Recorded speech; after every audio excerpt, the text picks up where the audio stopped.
The best way to get better at programming is to practice. And in this example, we're going to look at a matrix that is a multidimensional array in C and C++. As always, this sample file is available for download using a link provided below in the description. We'll pause for a couple seconds so you can download it, and then we'll go ahead and get started.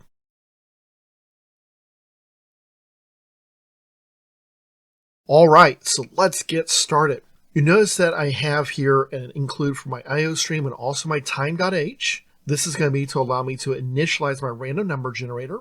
I also have two constants, one for a class size, i.e. how many people are we going to have in our class, and the number of tests that they're going to take, being 3. We have also a random grade function that's going to just return a random grade. Hopefully it's going to give us a value that's above a 45 and somewhere between that and 100. So we should get a nice randomized value of grades that are going to be mostly realistic looking. So let's look at how we're going to create this matrix first.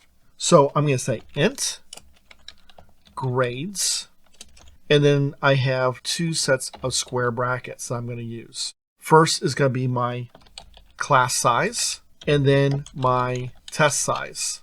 So notice I have two square brackets. And what this does is this is actually creating an array of arrays. So I have 10 small arrays of 3 elements.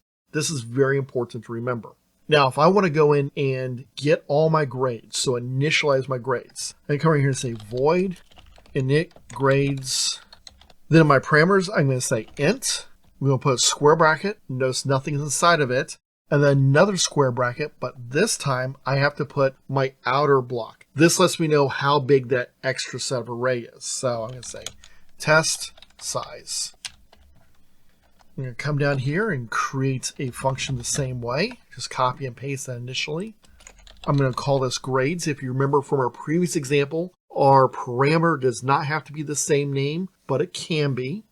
And in order to access my array of arrays, and it's kind of easier to think of it as a matrix, kind of an X and Y plot, I'm going to use 2 for loops. So I'm going to say for int I equals 0, I less than class size, I plus plus. This is my outer loop, and it's going to handle that first variable set, which is why we use class size here.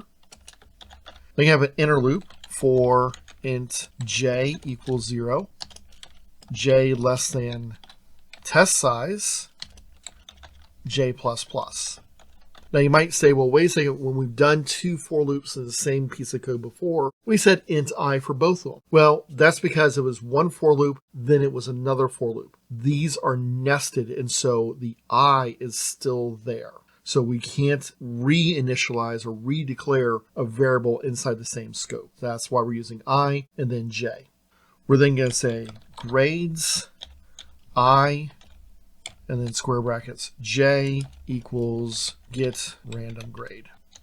And this is going to go out, get a random grade, put it inside this matrix, and then that, because just like with a regular array, it's going to be automatically updating grades inside my main function. So now all I have to do is call init grades and then pass in grades to it. Next, we want to figure out what's the average for my 10 students, or 50 students if that's what class size was. Whatever class size is, we want to get the average grades. So I need to create a new function for this. So it's going to be void get grade average.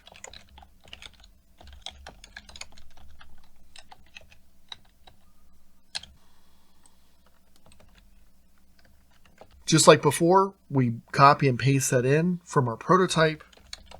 We give it a parameter name, grades, and we're going to have very much the same type of looping structure. So I'm just going to come over here real quick and copy and paste this. I do need to get rid of line 53 because I'm not reassigning a new random grade. Instead, what I want to do is get the total so I can then get the average. So what is that going to look like?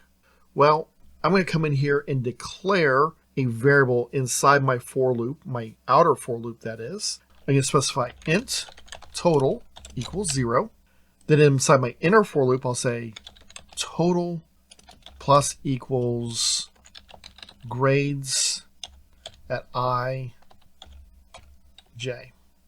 So this is going to increment it up. Then I'm going to say cout for student, and it's going to be I. However, remember, I starts at 0, so we're going to say I plus 1. Notice that this is not automatically incrementing I. It's just doing a little bit of math inside of it, so that's okay. Their average was, and then we'll specify total divided by test size. Okay, so this is just going to print it out for me. I can come up here and then say get grade average, passing grades like that. Then I'm going to come in here and run this. And you see for student 1, the average was 72. Student 2, the average was 80, etc., etc., etc. Now, how do I change this if I want more test grades or more students? Well, it's very, very easy. All I have to do is scroll up and change these constant values.